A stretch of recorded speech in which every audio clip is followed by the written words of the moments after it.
de Mario Benedetti, Requiem con tostadas. Sí, me llamo Eduardo. Usted me lo pregunta para entrar de algún modo en conversación y eso puedo entenderlo. Pero usted hace mucho que me conoce, aunque de lejos.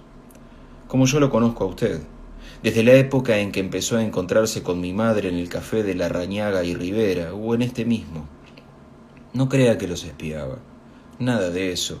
Usted a lo mejor lo piensa, pero es porque no sabe toda la historia. ¿O acaso mamá se la contó? Hace tiempo que yo tenía ganas de hablar con usted, pero no me atrevía. Así que después de todo le agradezco que me haya ganado de mano. ¿Y sabe por qué tenía ganas de hablar con usted? Porque tengo la impresión de que usted es un buen tipo. Y mamá también era buena gente. No hablábamos mucho ella y yo. En casa o reinaba el silencio o tenía la palabra mi padre. Pero el viejo hablaba casi exclusivamente cuando venía borracho, o sea, casi todas las noches, y entonces más bien gritaba. Los tres le teníamos miedo, mamá, mi hermanita Mirta y yo.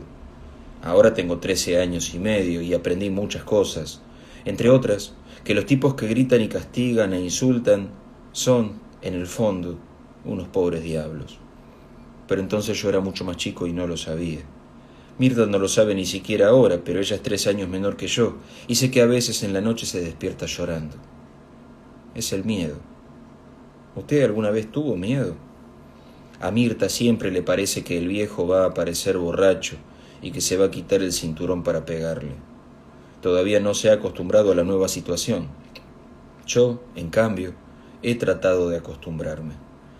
Usted apareció hace 1 año y medio, pero el viejo se emborrachaba desde hace mucho más, y no bien agarró ese vicio nos empezó a pegar a los tres. A Mirta y a mí nos daba con el cinto. Duele bastante, pero mamá le pegaba con el puño cerrado, porque sí nomás, sin mayor motivo, porque la sopa estaba demasiado caliente o porque estaba demasiado fría, o porque no lo había esperado despierta hasta las 3 de la madrugada, o porque tenía los ojos hinchados de tanto llorar. Después, con el tiempo, mamá dejó de llorar. Yo no sé cómo hacía, pero cuando él le pegaba, ella ni siquiera se mordía los labios y no lloraba, y eso al viejo le daba todavía más rabia. Ella era consciente de eso y, sin embargo, prefería no llorar. Usted conoció a mamá cuando ella ya había aguantado y sufrido mucho, pero solo 4 años antes, me acuerdo perfectamente, todavía era muy linda y tenía buenos colores. Además era una mujer fuerte. Algunas noches, cuando por fin el viejo caía estrepitosamente y de inmediato empezaba a roncar, entre ella y yo lo levantábamos y lo llevábamos hasta la cama. Era pesadísimo, y además aquello era como levantar un muerto. La que hacía casi toda la fuerza era ella. Yo apenas si me encargaba de sostener una pierna, con el pantalón todo embarrado y el zapato marrón con los cordones sueltos. Usted seguramente creerá que el viejo toda la vida fue un bruto, pero no. A papá lo destruyó una porquería que le hicieron. Y se la hizo precisamente un primo de mamá, ese que trabaja en el municipio. Yo no supe nunca en qué consistió la porquería, pero mamá disculpaba en cierto modo los arranques del viejo porque ella se sentía un poco responsable de que alguien de su propia familia lo hubiera perjudicado en aquella forma. No supe nunca qué clase de porquería le hizo, pero la verdad era que papá, cada vez que se emborrachaba, se lo reprochaba como si ella fuese la única culpable. Antes de la porquería nosotros vivíamos muy bien, no en cuanto a plata, porque tanto yo como mi hermana nacimos en el mismo apartamento, casi un conventillo, junto a Villa Dolores. El sueldo de papá nunca alcanzó para nada y mamá siempre tuvo que hacer milagros para darnos de comer y comprarnos de vez en cuando alguna tricota o algún par de alpargatas. Hubo muchos días en que pasábamos hambre. Si viera qué feo es pasar hambre. Pero en esa época por lo menos había paz. El viejo no se emborrachaba, ni nos pegaba, y a veces hasta nos llevaba a la matiné. Algún raro domingo en que había plata. Yo creo que ellos nunca se quisieron demasiado, eran muy distintos. Aún antes de la porquería, cuando papá todavía no tomaba, ya era un tipo bastante alunado. A veces se levantaba al mediodía y no le hablaba a nadie, pero por lo menos no nos pegaba, ni le insultaba a mamá. Ojalá hubiera seguido así toda la vida. Claro que después vino la porquería y él se derrumbó y empezó a ir al boliche y a llegar siempre después de medianoche, con un olor a grapa que apestaba. En los últimos tiempos todavía era peor, porque también se emborrachaba de día y ni siquiera nos dejaba ese respiro. Estoy seguro de que los vecinos escuchaban todos los gritos, pero nadie decía nada. Claro, porque papá es un hombre grandote y le tenían miedo. También yo le tenía miedo, no solo por mí y por Mirta, sino especialmente por mamá. A veces yo no iba a la escuela, no para hacer la rabona, sino para quedarme rondando la casa, ya que siempre temía que el viejo llegara durante el día, más borracha que de costumbre, y la moliera a golpes. Yo no la podía defender, usted ve lo flaco y menudo que soy, y todavía entonces lo era más, pero quería estar cerca para avisar a la policía. ¿Usted se enteró de que ni papá ni mamá eran de ese ambiente? Mis abuelos, de uno y otro lado, no diré que tienen plata, pero por lo menos viven en lugares decentes, con balcones a la calle y cuartos de baño con bidé y bañera. Después que pasó todo, Mirta se fue a vivir con mi abuela Juana, la madre de papá, y yo estoy por ahora en casa de mi abuela Blanca, la madre de mamá. Ahora casi se pelearon por recogernos, pero cuando papá y mamá se casaron, ellas se habían opuesto a ese matrimonio. Ahora pienso que a lo mejor tenían razón, y cortaron las relaciones con nosotros. Digo nosotros porque papá y mamá se casaron cuando yo ya tenía 6 meses. Eso me lo contaron una vez en la escuela, y yo le reventé la nariz al Beto, pero cuando se lo pregunté a mamá, ella me dijo que era cierto. Bueno, yo tenía ganas de hablar con usted, porque no sé qué cara va a poner. Usted fue importante para mí, sencillamente porque fue importante para mamá. Yo la quise bastante, como es natural, pero creo que nunca pude decírselo. Teníamos siempre tanto miedo que no nos quedaba tiempo para mimos. Sin embargo, cuando ella no me veía, yo la miraba y sentía no sé qué, algo así como una emoción que no era lástima, sino una mezcla de cariño y también de rabia, por verla todavía joven y tan acabada, tan agobiada por una culpa que no era la suya y por un castigo que no se merecía. Usted a lo mejor se dio cuenta, pero yo le aseguro que mi madre era inteligente, por cierto, bastante más que mi padre, creo, y eso era para mí lo peor, saber que ella veía esa vida horrible con los ojos bien abiertos, porque ni la miseria, ni los golpes, ni siquiera el hambre consiguieron nunca embrutecerla, la ponían triste.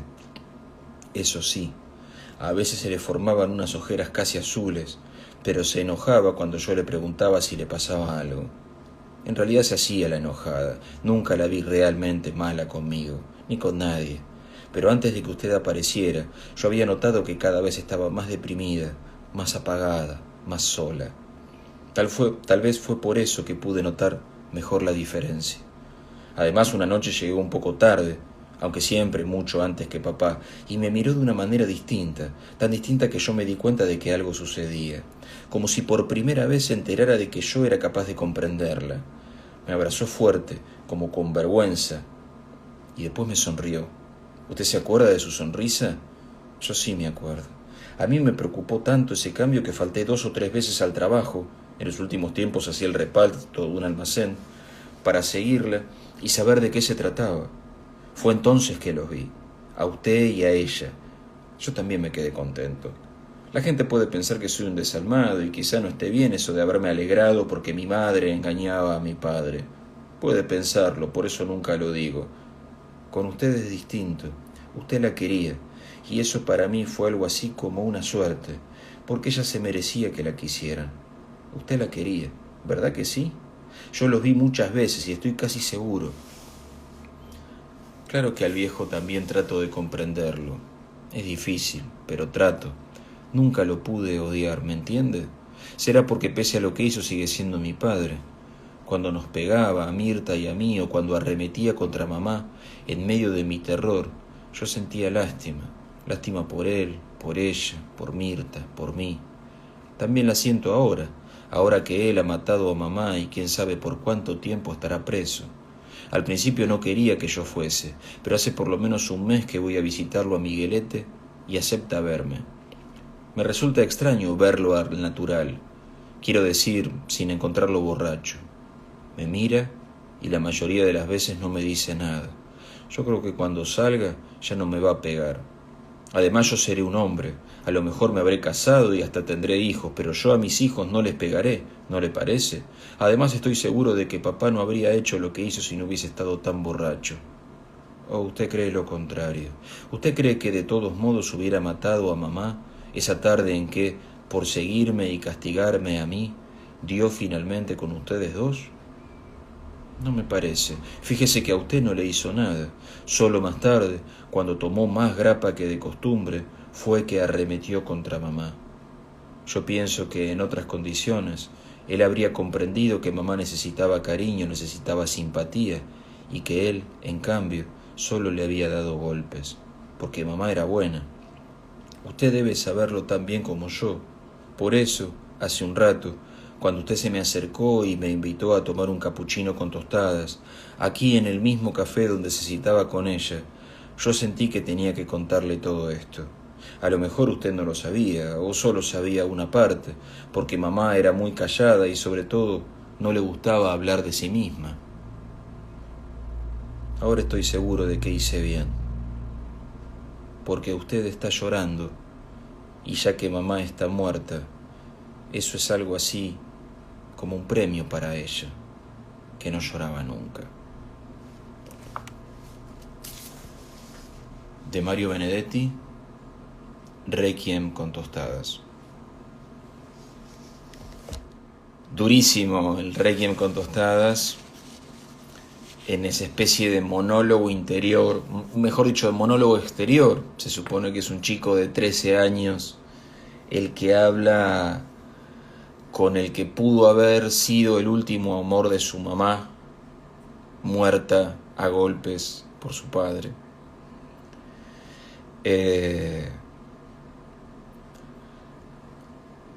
Con una constelación sentimental y racional muy bien construida desde ese verdadero laberinto, desde esas historias tan horribles y lamentablemente tan abundantes y tan frecuentes.